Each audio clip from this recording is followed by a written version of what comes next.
En la latitud más lejana de Talos B, donde la aurora no era un fenómeno sino una costumbre, la nieve tenía memoria metálica. Los cristales de hielo lamían el viento con un sonido semejante a vidrio quejarse. Y la superficie brillaba con el azul acerado de un planeta que había aprendido a contener su calor dentro de vetas de magma que nunca llegaban a romper la cáscara helada. Allí, bajo un cielo líquido de auroras que descendían como cortinas vivas, algo viejo y extraño dormía medio enterrado, un casco cavernoso, tallado con geometrías que no correspondían a ninguna cartografía conocida. Clavado en la planicie como una lanza de otro tiempo. Los sensores de la colonia Faro Llanes lo detectaron primero por la anomalía térmica, un pulso intermitente, como el latido tímido de un corazón que se niega a rendirse. Los mapas lo marcaron como una mancha de calor que no se correspondía con actividad geotérmica. Desde la cúpula de observación, el equipo de prospectiva, un par de técnicos con manos duras y ojos acostumbrados a la esperanza corta, encontró resonancias en el espectro que no pertenecían a metales comunes. Las firmas de energía estaban contaminadas por algo que los procesos galácticos llamaban corrosión cuántica, una degradación en la trama de fase que convertía componentes altamente avanzados en puzzles imposibles.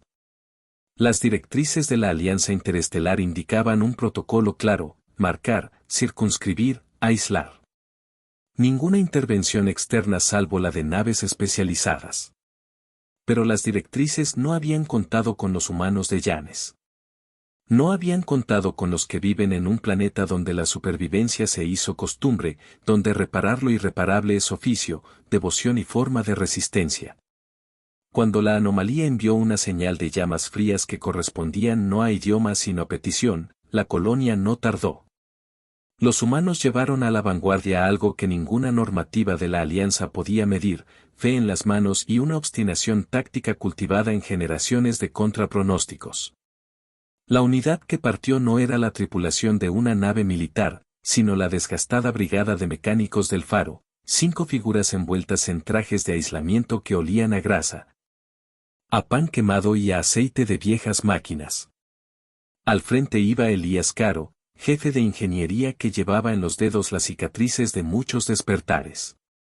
A su lado, Maite Ríos, estratega improvisada y maestra en leer mapas de fractura; Héctor Vaz, veterano de las rutas subglaciales; Nara Sol, que cuidaba el banco de energía y hablaba con baterías como si fueran animales moribundos; y un joven aprendiz, Daru, con la mirada aún redonda y la costumbre de colgar un rosario de cuentas lumínicas al enganche de su casco.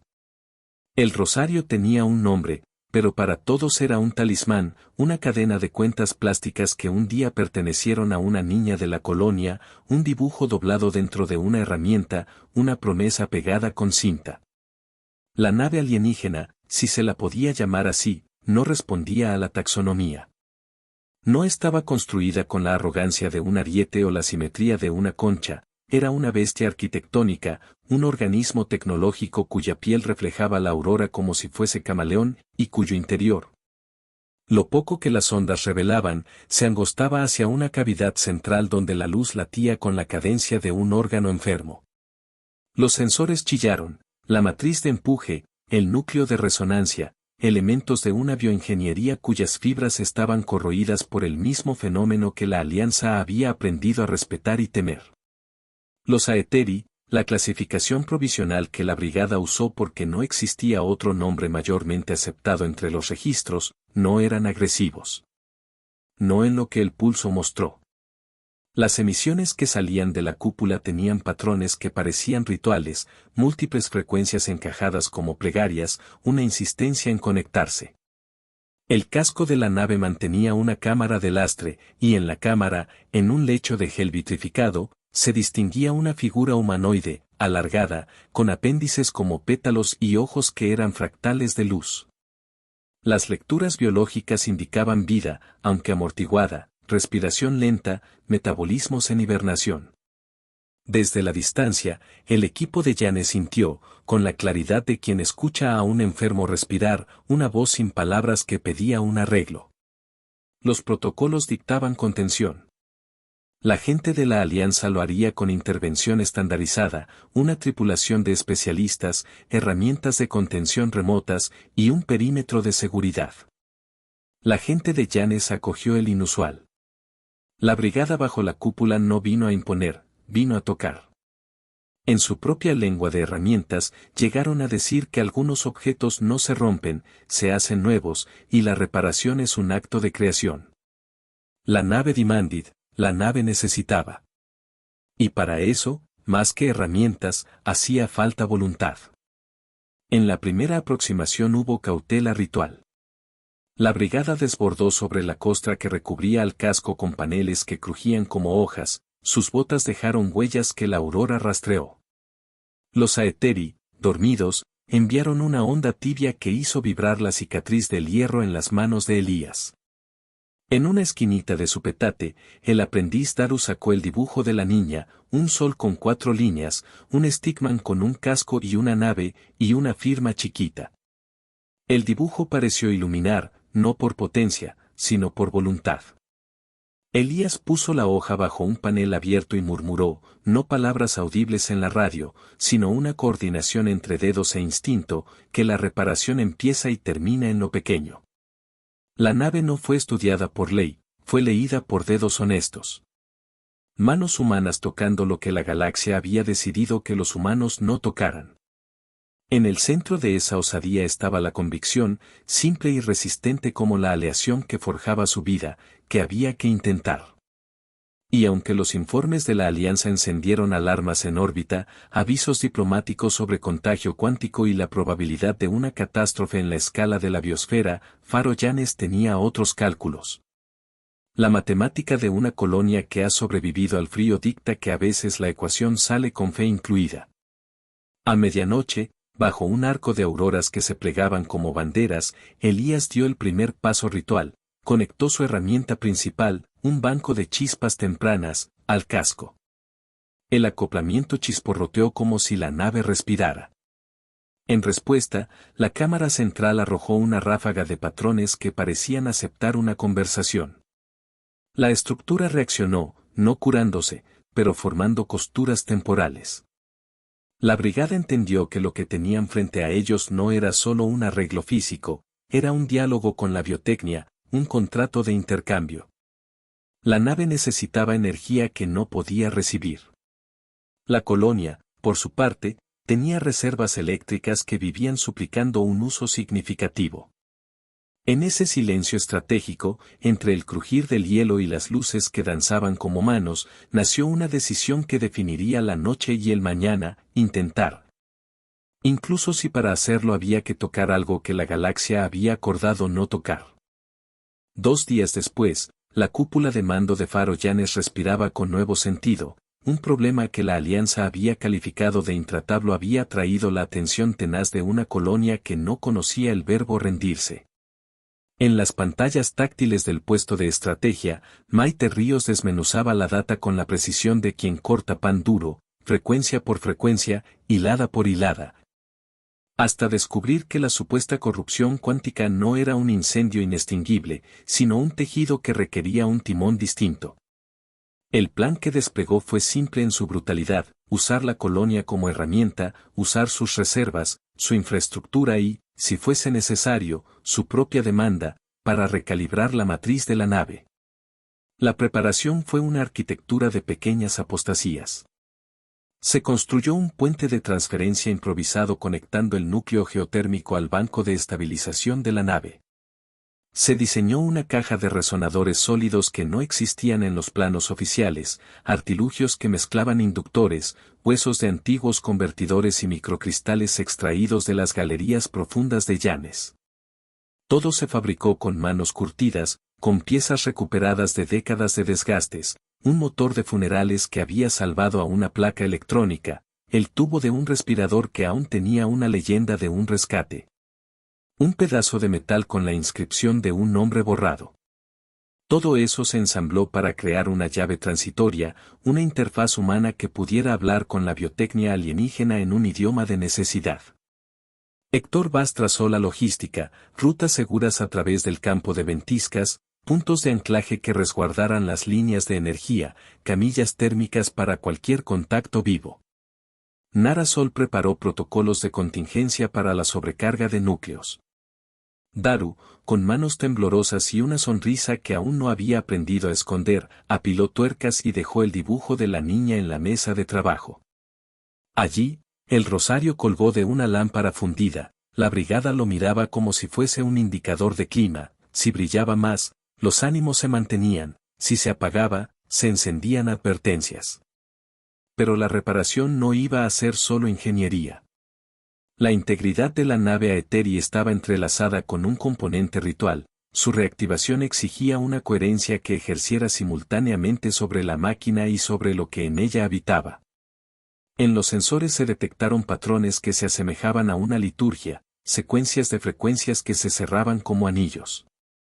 Actuar sobre la nave sin respetar esa liturgia era riesgo de daño colateral, no solo para la nave, sino para la propia Talos B. Maite propuso un acto híbrido, sincronizar la secuencia humana, hecha de impulsos eléctricos y procedimientos técnicos, con una réplica de la liturgia Aetheri.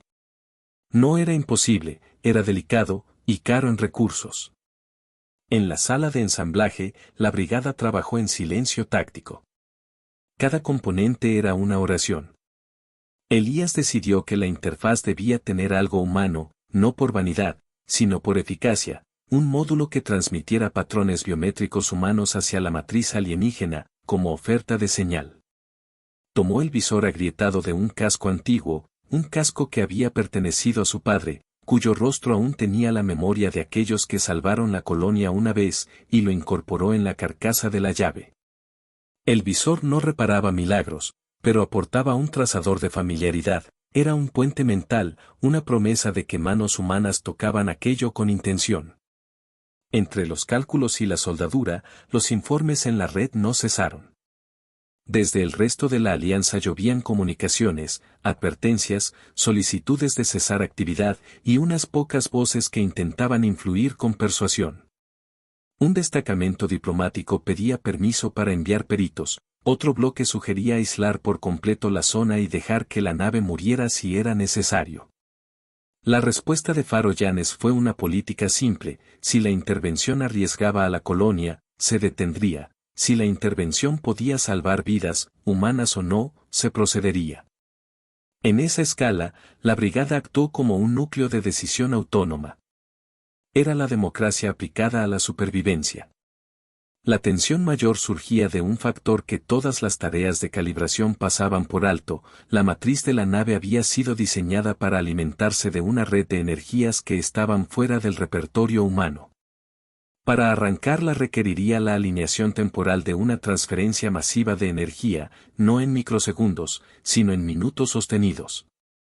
Eso supuso una elección: desviar la protección energética de la colonia por un periodo, o encontrar una fuente alternativa. La única fuente alternativa cercana era el vórtice geotérmico que alimentaba gran parte de Yanes, una garganta de magma que la colonia protegía con todo lo que podía. Desviar de allí no solo significaba tensión en redes, era jugar con la columna vertebral de la estación. Maite trazó los números, Nara explicó los riesgos, Héctor sugirió anclajes, Elías apretó con fuerza una tuerca que siempre respondía al contacto. La brigada calculó la pérdida esperada, una estación sanitaria parcial, la degradación temporal de la cúpula de observación, la ralentización de los procesos de purificación. El coste más grande, sin embargo, no era técnico, era moral. Devolver la energía al núcleo de la nave implicaba poner en juego lo que la colonia usaba para sobrevivir. Era una apuesta que implicaba sacrificar recursos vitales a favor de una entidad ajena. Para algunos, la pregunta sería simple: ¿por qué dedicar reservas de vida humana a un extraño cuya civilización es un enigma?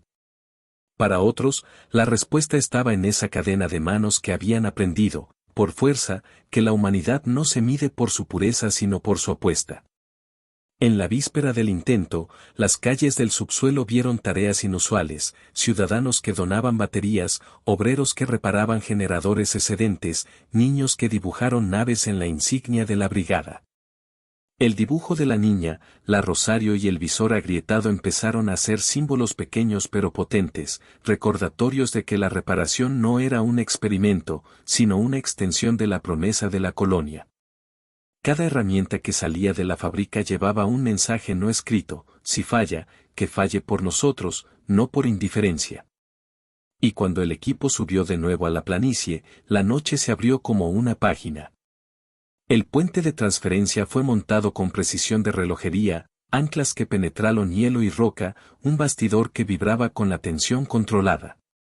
Los resonadores microcristalinos, alimentados por bancos de condensadores, comenzaron a cantar en frecuencias que parecían tocar el mismo tejido que la nave. Cada nota era medida, y en cada lapso la brigada rezaba con los dedos. La intervención no era solo técnica, era un acto que mezclaba ciencia, intuición y una devoción que, hasta ese momento, la galaxia no había entendido de los humanos. La sincronización requirió más precisión de la esperada. A medida que las frecuencias humanas comenzaban a modular la matriz alienígena, la nave respondió con patrones evolutivos que recordaban a una conciencia poniendo a prueba su memoria. Las luces internas se desplegaron como capilares, y el lecho de gel donde el Cera Eteri reposaba emitió corrientes de un azul frío que puntearon con destellos de plata. En la interfaz, el visor agrietado reflejó esas franjas. En la mesa de control, el rosario vibró sin parecer moverse. La operación no fue limpia. Los resonadores, sometidos a tensiones cercanas a su umbral, comenzaron a emitir armónicos que no estaban en los cálculos. Nara indicó una inestabilidad, el banco principal marcaba un aumento de flujo que amenazaba con fracturar las líneas secundarias.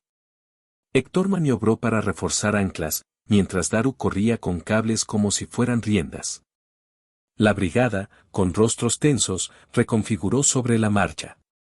Las manos que reparaban nunca se detuvieron para mirar el tamaño del peligro, aprendieron a confiar en el pulso del equipo. En el minuto 30, algo cambió, la nave devolvió una señal que no era solo patrón, sino propuesta.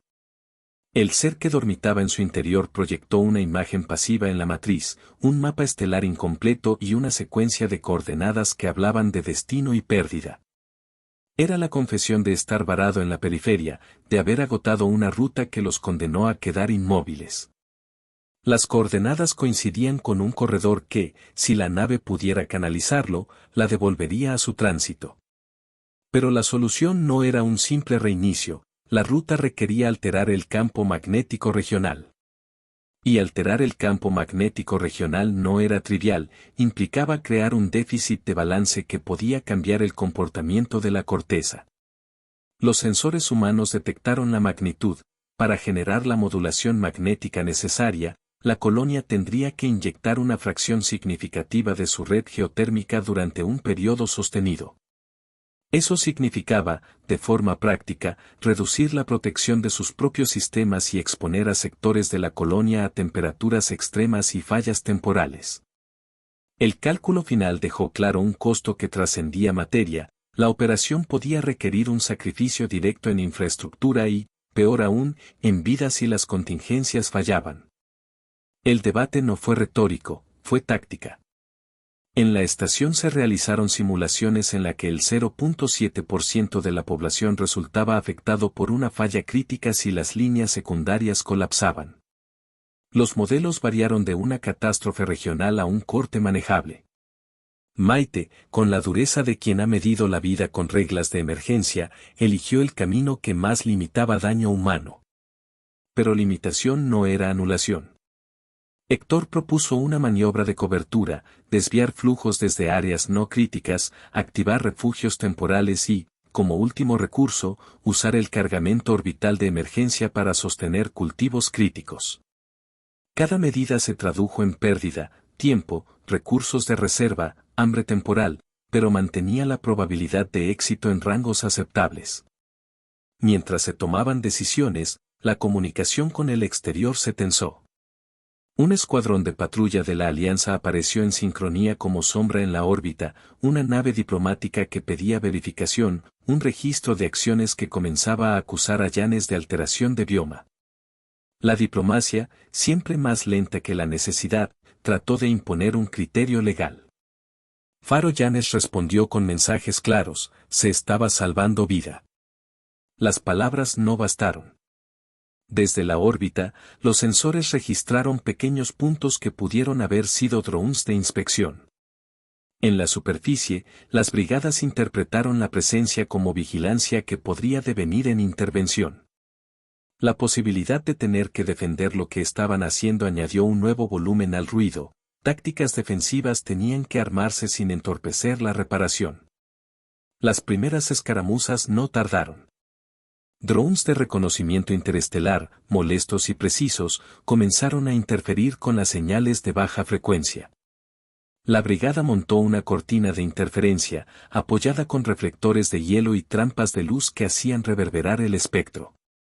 Fue un baile. Cada vez que los drones buscaban un anclaje, la brigada usaba la geografía como telón, desviando microondas con lo que tenían a mano. La confrontación no era abierta porque la colonia no deseaba escalar a guerra. Era un ejercicio de desescalamiento táctico, prevenir la intervención física, ganar tiempo y disimular propósito. En ese contexto, surgió un factor imprevisto: los propios Aetheri empezaron a participar. A través de la matriz, la nave proyectó un campo de resonancia que, al principio, parecía una respuesta programada, pero que evolvió en algo parecido a emoción. Vibraciones que armonizaban con el rosario en el casco de Daru, una sincronía que hizo que el aprendiz cerrara los ojos y, por primera vez, entonara una melodía sin palabras que salió en su respiración. Los patrones coincidentes originaron una apertura. En los microcódigos que la brigada estaba inyectando, surgieron respuestas que aceleraron los procesos de estabilización. Parecía que, más allá de ser un artefacto, la nave se estaba permitiendo un acuerdo: si la colonia entregaba la energía, la nave honraría el intercambio. Pero la historia no se acelera sin coste. En la hora 43, un pico de corriente produjo una reacción en cadena. Una costura de hielo que protegía un conducto secundario se quebró por tensión térmica. El derrumbe provocó que una cámara de mantenimiento quedara inundada por una mezcla de vapor tóxico y partículas de cristal. La brigada reaccionó al instante, desplegando cortinas térmicas y evacuando a la mínima cantidad de personal. Aún así, la estación tuvo su primer herido. Fue un impacto humillante, ver la fragilidad de su cálculo frente a variables físicas imprevistas.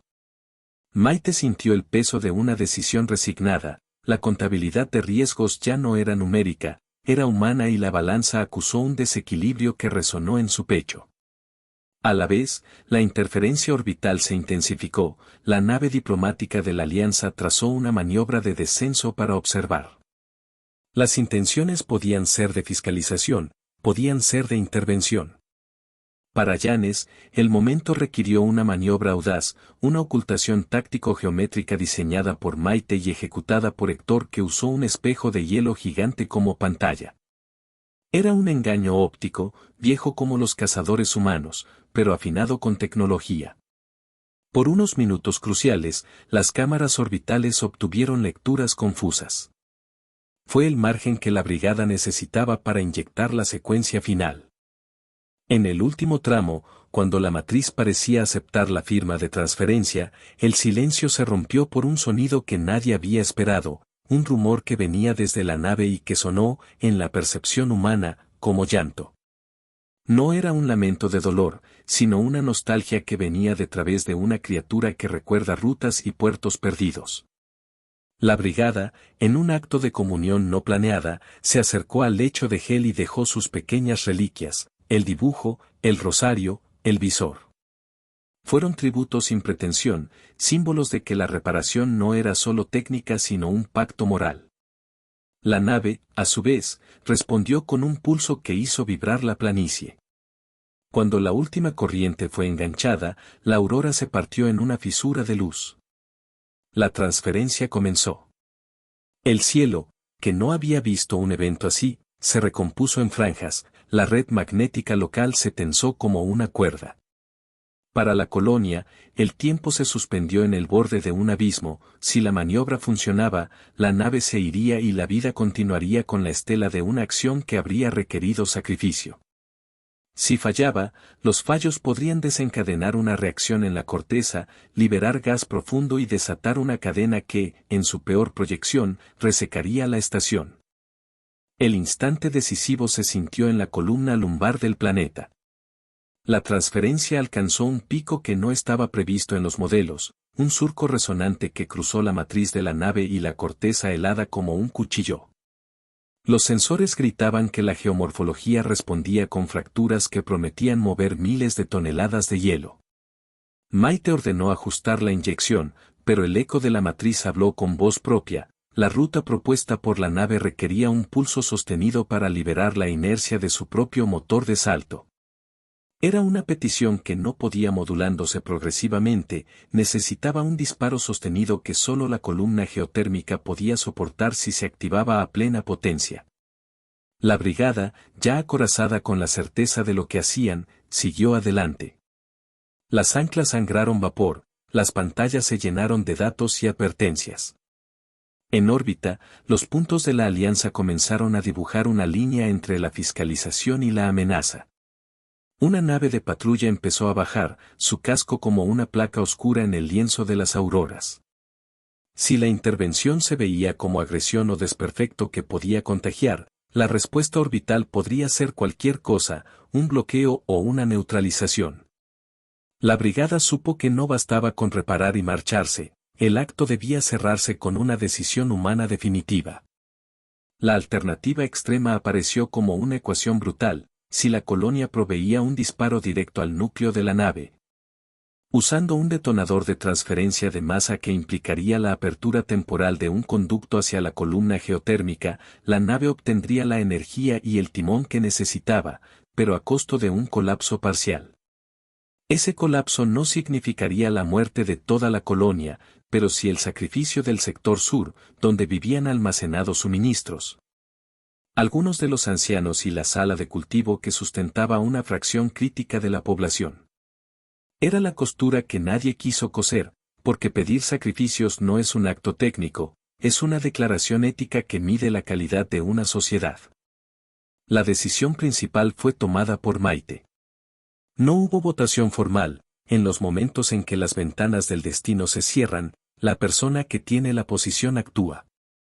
Maite evaluó la posibilidad de evacuar a la zona sacrificada, era una opción con probabilidad de éxito si se ejecutaba en minutos. Los recálculos mostraron que la evacuación parcial reduciría el impacto a una porción manejable, aunque intensa, de la población. El tiempo, sin embargo, era brutal. La integración que la nave solicitaba no podía esperar los protocolos de rescate complejos. Era hora de un sacrificio simultáneo, ejecutar la transferencia y garantizar que, de alguna manera, la infraestructura sobreviviera lo suficiente para sostener a quien quedase. La brigada hizo un acto de coordinación que estuvo más cerca del rito que de la maniobra, se dividieron. Un equipo de apoyo ejecutaría la desviación de energía y el lanzamiento del detonador de transferencia, otro, liderado por Elías y Maite, se quedó para supervisar la interfaz y asegurar que la secuencia no colapsará. Héctor y Nara tomaron el control de la evacuación, guiando convoys improvisados hacia refugios tunelizados. Daru, temblando pero con resolución, se quedó con el rosario en el bolsillo. Y en su rostro se dibujó la claridad de quien entiende que su pequeña fe es ahora un ancla. El momento del disparo fue teatral, la plástica del cielo se rompió en un arco de luz y la columna geotérmica exhaló vapor con la violencia de un juramento. La nave, correspondiente, abrió un compás de luz que pareció coser el aire. La transferencia fluyó en dirección a la matriz como un río de plata. En la superficie, las placas heladas crujieron y comenzaron a desprenderse en cascada controlada. La brigada ajustó parámetros, los resonadores se pusieron aulladores. Y entonces, en una fracción que parecía eterna, ocurrió lo que nadie había medido, la reacción de la nave fue más que técnica, fue respuesta emocional. Un pulso de energía que se desplegó en forma de arco expansivo, y en el centro, donde la interfase humano-alienígena había sido colocada, algo brilló con una intensidad que pudo haberse considerado divinidad por cualquiera que creyera en señales. La onda magnética generada por el reinicio produjo un efecto que parecía pura ironía divina. El campo magnético de la región se reconfiguró de tal manera que parte de la energía liberada fue convertida en una implosión direccional. Una corriente que empujó a la nave con fuerza suficiente para liberarla de la trampa en la que había quedado. El casco alienígena tembló, sus capilares de luz se homologaron con el ritmo humano. La nave, como una criatura que recupera sus patas, encendió propulsores que no se habían activado en décadas. En el mismo instante, la costura de hielo que protegía la cámara secundaria colapsó, el sector sur sufrió daños. Se escucharon detonaciones sordo-sombras y un rugido que procedía de la fractura de lo que mantenía estructurada parte de la colonia. Los refugios se llenaron, sirenas sonaron, y sin embargo, el casco de la nave se elevó. Lo que no fue inmediato fue la neutralidad de la alianza. La nave orbital congruente con su mandato, detectó una descarga energética fuera de protocolo y giró su emisor de advertencia hacia la colonia, suspensión de jurisdicción y petición de rendición de control. La brigada no tuvo tiempo para excusas. La nave Aetheri, consciente o no del conflicto, desplegó lo que podría ser interpretado como acto de gracia, en lugar de partir en dirección a la ruta segura que traía de vuelta a su destino, la nave giró y, en un gesto que no comprendía la ley, emitió una onda de contención que bloqueó el acceso orbital por un lapso crucial. Fue como si el casco hubiera reconocido a sus salvadores y les hubiera otorgado un respiro. En ese respiro, la brigada entendió que el verdadero precio ya estaba pagado. El sector sur se había hundido parcialmente en la corteza, algunos edificios no resistieron. Había pérdidas humanas, ancianos, hombres y mujeres que no llegaron a tiempo a los refugios, algunos jóvenes que decidieron quedarse para proteger generadores, y la sala de cultivo que se desplomó en parte. Elías sintió en las manos el peso de una culpa que no era suya ni tampoco totalmente ajena, habían salvado una forma de vida extranjera, y para ello habían subastado una fracción de la suya. La ironía parecía divina, la galaxia que preferiría calculadoras frías toparse con una humanidad que decide con fe. En medio de esa contabilidad, la nave ya no era solo avión, era legado. Subió hacia las estrellas con el casco brillando como si mantuviera dentro de sí la paciencia de un océano. Fue un ascenso lento, con la solemnidad de quien se despide no solo por itinerario, sino por deuda moral. Cuando la nave desapareció más allá del cinturón auroral, en la dirección de las coordenadas que había reclamado, el silencio que quedó fue denso. La brigada, cubierta de hollín y vapor, se miró sin palabras. Daru sostuvo el rosario con manos que vibraban, el visor agrietado colgaba de la interfaz, su reflejo ahora un testigo. La colonia ya sabía que la factura no estaba cerrada, la economía, el abastecimiento, la moral, todo requeriría reconstrucción. Lo que se había ganado era la certeza de que la humanidad de Yanes había elegido definiciones que no estaban en los manuales galácticos, compasión medida en acto, sacrificio sin solemnidad política. El día que siguió al ascenso fue uno con una claridad que no perdona. La aurora seguía, pero parecía menos festiva, su color tenía ahora un tinte de herida sanando. Las cuadrillas de rescate emergieron de los refugios y contaron pérdidas, inventariaron daños y, con el mecanismo de la urgencia aprendido durante generaciones, comenzaron a recomponer. Los túneles que conectaban sectores se llenaron de manos que reubicaban generadores, repararon tuberías y, con más lentitud, recogieron cuerpos. En los rostros de los que trabajaban había una mezcla de cansancio y orgullo bruto, habían dado parte de su hogar por algo que les fue extraño. Y esa acción se había convertido en una enseñanza que las palabras no podían simplificar. La alianza envió delegados por protocolo. Llegaron en naves más lentas en pronunciamiento que en comprensión, y en sus formularios trazaron líneas que buscaban categorizar la intervención de Yanes, heroicidad temeraria, riesgo biocuántico, desobediencia logística. Yanes, por su parte, envió un informe que era menos académico, un inventario de vida salvada y una nota escueta sobre la necesidad de reparar compañeros. La comunicación diplomática se volvió arena movediza, con voces que querían convertir el acto en precedentes y reglas, mientras que otros, sorpresivamente, comenzaron a preguntarse si acaso no requerían entender la razón humana para el sacrificio. La nave Aetheri no se perdió en la niebla del olvido. En la trayectoria que la brigada pudo reconstruir con datos residuales, se supo que hizo una pausa en una estación neutral donde desplegó mensajes, un holograma fragmentado que no replicaba palabra exacta pero que, en su vibración, contenía algo equivalente a gratitud. Algunos técnicos de la Alianza catalogaron esa emisión como respuesta no lingüística. Para Yanes, fue una carta que valía más que la mayoría de tratados. La nave dejó una semilla de información, una matriz cristalina con especificaciones para reparaciones futuras, junto a un mapa con rutas alternativas que permitirían que la colonia supiera en qué coordenadas recuperar módulos perdidos que la nave expulsó durante el reinicio. Fue un legado directo y práctico, no solo se fue, dejó oportunidad de reparación. La reconstrucción fue un ejercicio de memoria comunitaria. Los que perdieron hogares fueron alojados en espacios comunes, las plantas de cultivo que sobrevivieron recibieron el cuidado de asocios improvisados. Los ancianos heridos recibieron curas que no borraron su pena pero aliviaron su cuerpo. La brigada recibió honores sencillos, una placa en la sala común, descuentos en raciones, el derecho a elegir en primeras filas para reasignaciones laborales.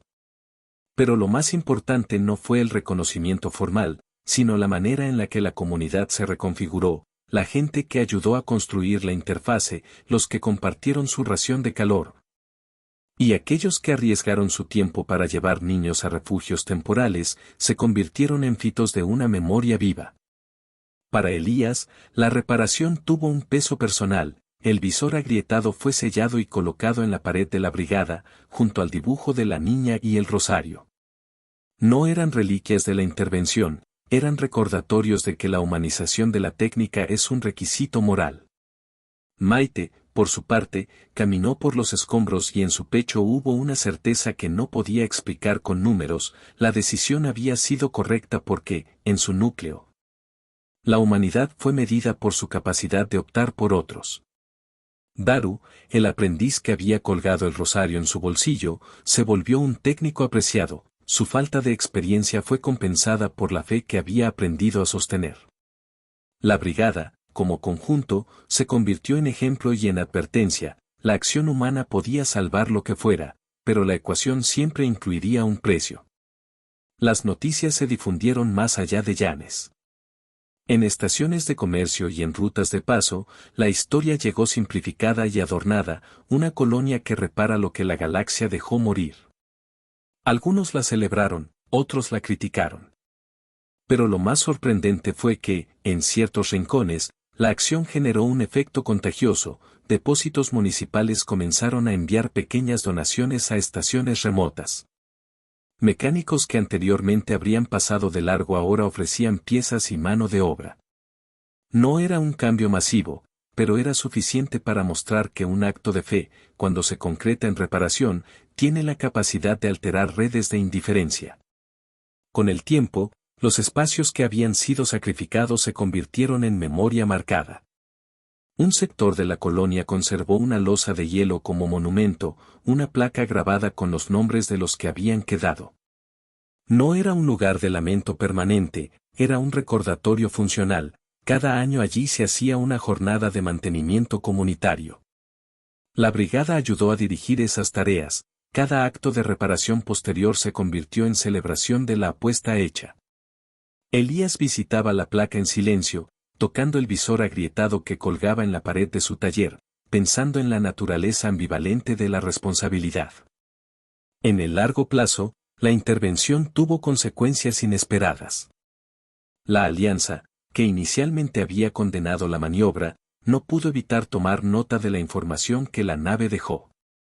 con el tiempo, se desarrollaron protocolos que permitían intervenciones más flexibles en casos de encuentro con tecnologías exóticas, no por abolir la prudencia, sino por integrar la posibilidad de contingencia ética. La intervención de Yanes se estudió en módulos de entrenamiento como caso límite, cuando y como una comunidad puede optar por una acción que cruza las normas en favor de un principio mayor. En algunos manuales, la historia se volvió un ejemplo de táctica con fe. Pero la enseñanza más duradera no fue técnica. Fue moral. La ciudad de Yanes aprendió que su identidad no se medía solo en su capacidad de sobrevivir, sino en su disposición a arriesgar por otros. El rosario, el dibujo y el visor terminaron formando un tríptico en la sala comunal, símbolos de que la fe humana puede ser una herramienta tan útil como un soldador. La gente se reunió y cantó canciones que mezclaban inventos con plegarias, y en esas canciones no había contradicción, creencia y ciencia se convertían en la misma estructura, como dos cuerdas que sostienen un arco. En el firmamento, la aurora volvió a cobrar su antigua belleza, pero en sus reflejos humanos pudo verse una nueva claridad, la lección de que la galaxia no entiende de gestos sin consecuencias, pero la humanidad sí. En la distancia, alguna transmisión fragmentaria llegó, la nave Aeteri enviaba coordenadas de lugares donde Yanes podría recuperar módulos expulsados, la promesa de devolución se cumplía en datos. Era una reciprocidad que no borraba las pérdidas, pero que, en su totalidad, ofrecía un camino de reparación que, esta vez, no requería que la colonia entregara su alma. Años después, cuando los niños de Yanes aprendían de la maniobra, sus maestros no limitaban la lección a tácticas o moral, enseñaban la historia como un relato de dignidad. Que había momentos en que la decisión correcta no es la fácil, y que la fe, esa devoción en manos con aceite y dedos callosos, puede sostener al universo de formas improbables.